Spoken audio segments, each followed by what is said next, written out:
Hey everybody, I hope you're doing well today. We are on scene at Cherry Street Park. Today is Wednesday, September 14th. I hope that you can hear me okay. We're trying a little bit different of a setup, but we stopped to see kind of an update. You know, we talked about the mulch at the last meeting and kind of what residents would like to see done with that conundrum, but I do want to give everybody a couple of minutes to kind of come on. I know it takes a second to get the notifications out, and I just want to kind of share with you what I found today. I couldn't wait, and here we are. So if you want to let me know in the chat if you're here, I've got some other documents pulled up on my phone that are going to prove to be useful here in a few minutes. So yeah, if you could let me know you're here, that's fantastic. I attempted to up the video quality. Hi Anna, thanks for checking in. You guys are awesome. Look at how fast you are. I stopped over at the park to have a snack and a drink. I find it very peaceful over here, but I wanted to show you guys what I found. I couldn't wait, and I did a little bit of research. I'm not an expert, by no means, by far, but I want to take you guys into the park and show you what I found today. How's the audio? Can y'all hear me okay? I hope you're good. All right.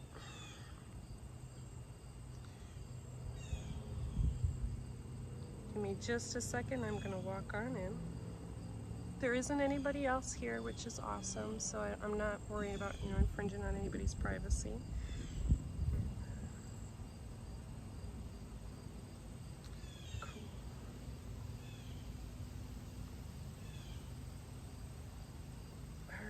Welcome aboard. Here we go. All right, I'm gonna wander in. And looks like we've got a couple Facebook people, 6 or so. Okay, I'm gonna try to do the best I can to compete with the sunlight. Like I said, I went with a little bit higher resolution because I want to show you as many details as I can. Okay, crossing the street, here we go.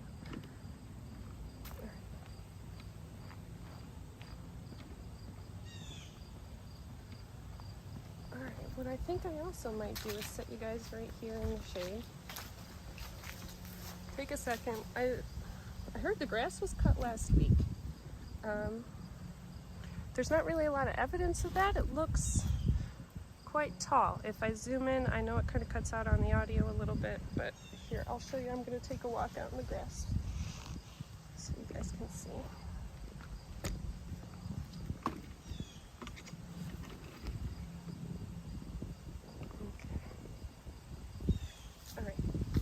And not totally dressed for work, I thought I was having lunch. So the first thing I noticed,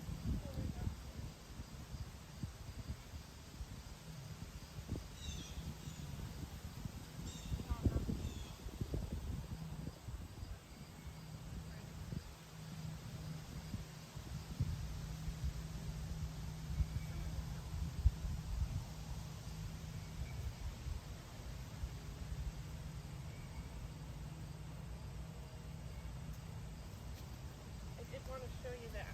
Okay, so the microphone, as I walked away, didn't work. Let's see here. Wow, that moved quick. I didn't even get to catch myself. All right.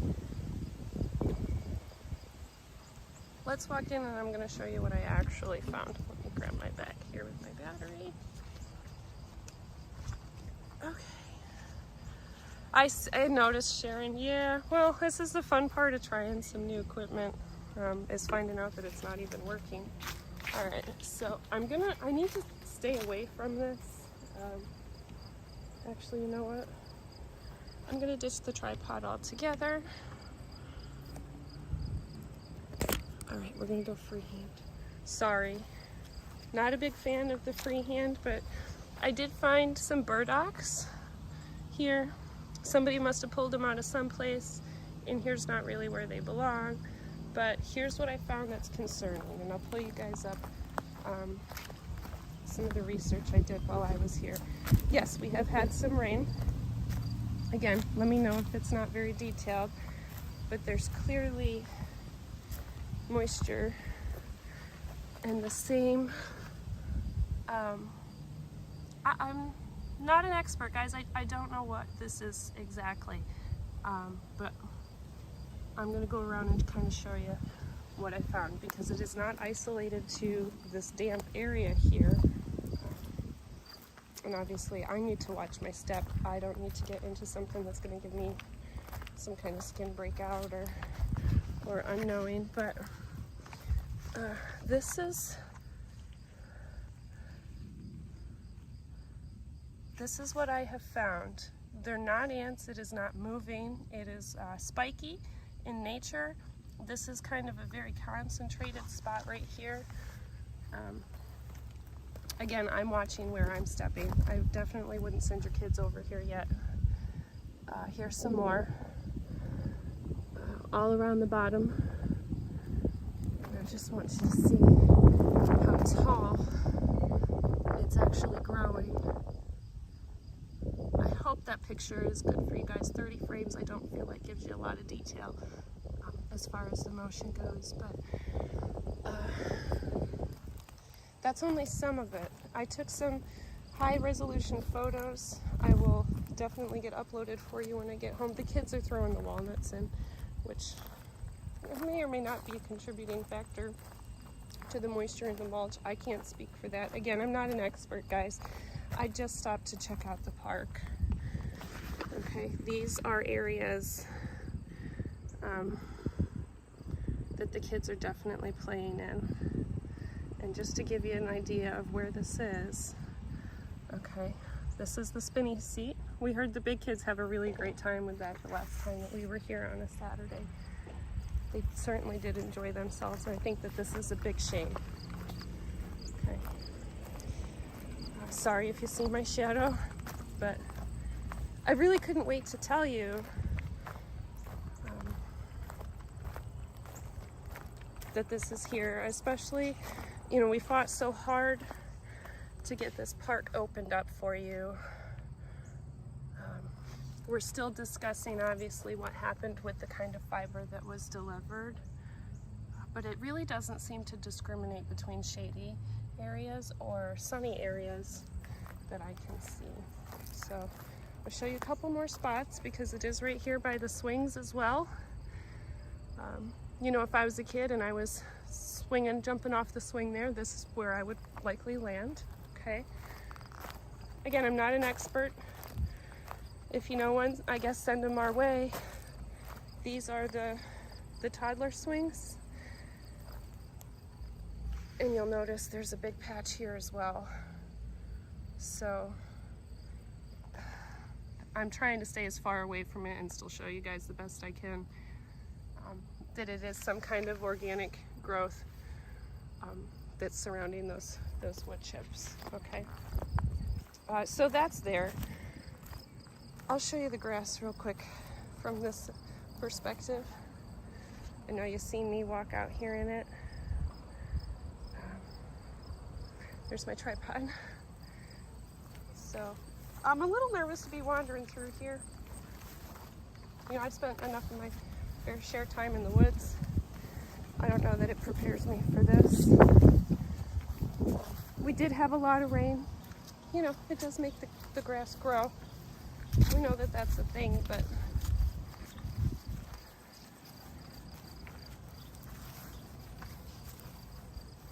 as you guys can see here, it's very due to be cut. I can say, yeah, it doesn't look like it, Sharon, not in a little while. It's getting pretty tall. There is not any garbage though. I'm super happy to tell you guys that the garbage is not sitting out here. Someone is taking care of the trash. So that's awesome. Thank you to whoever's continuing to do that. There was one other thing I found quite concerning that I want to show you before I put you back up on the tripod. And this really couldn't wait until Friday. I know we've been doing the Fridays.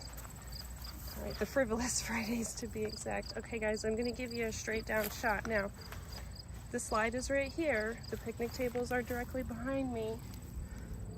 That's a hole. I'm not really sure what from. Not really sure how deep it is. It appears to be a little bit bubbly, goofy looking. Not an expert.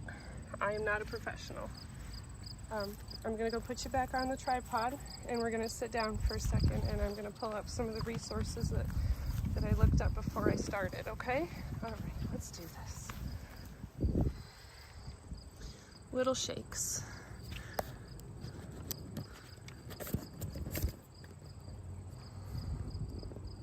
All right, well, let's come over and take a seat in the shade.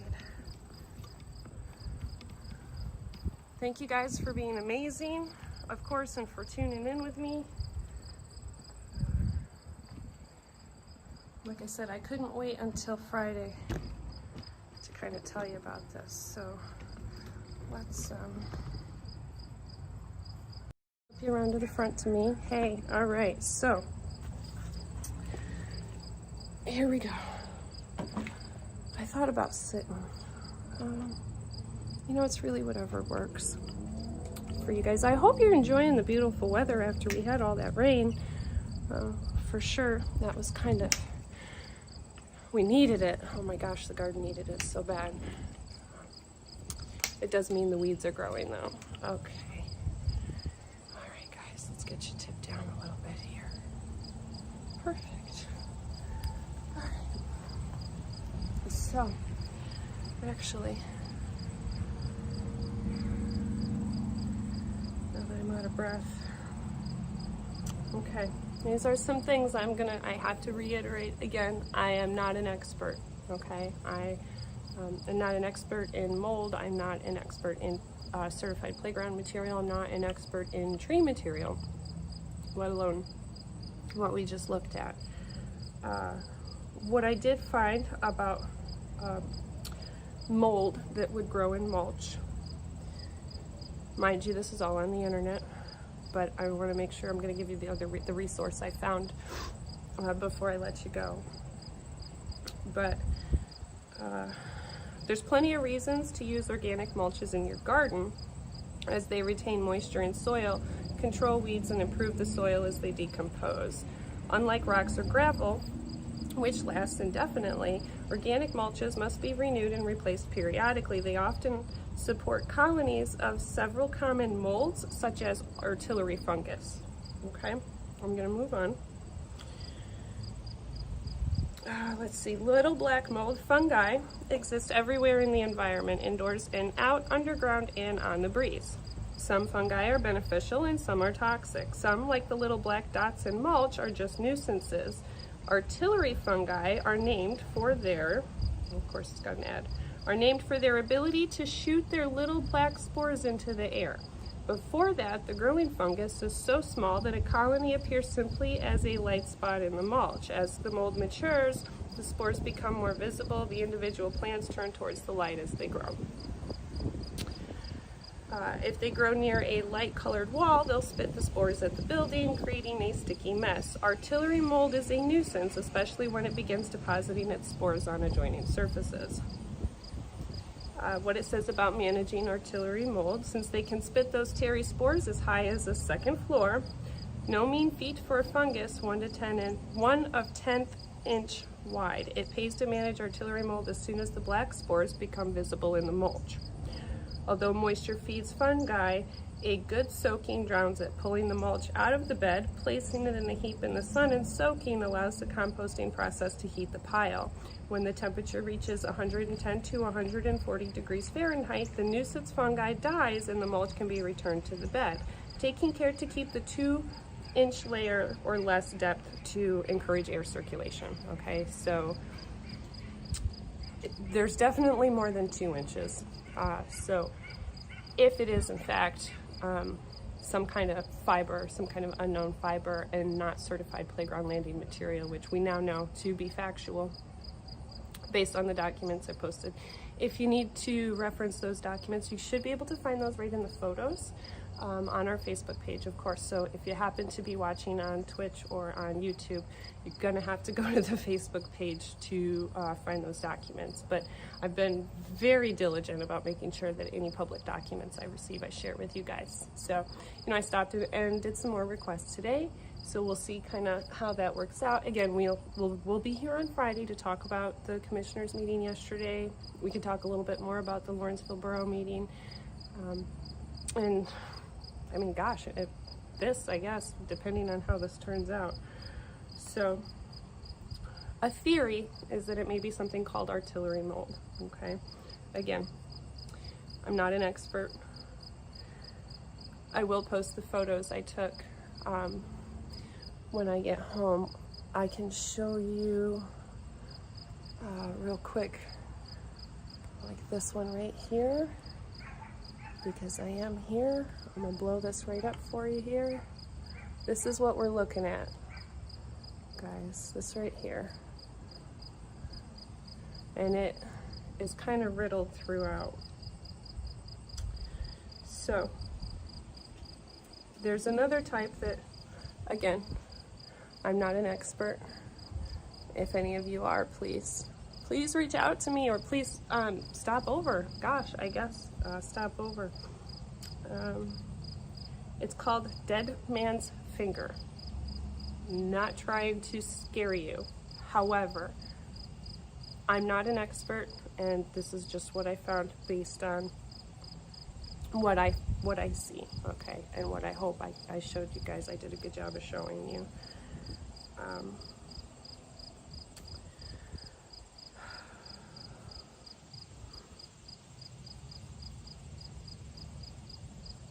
I just want to read you the stuff that's pertinent.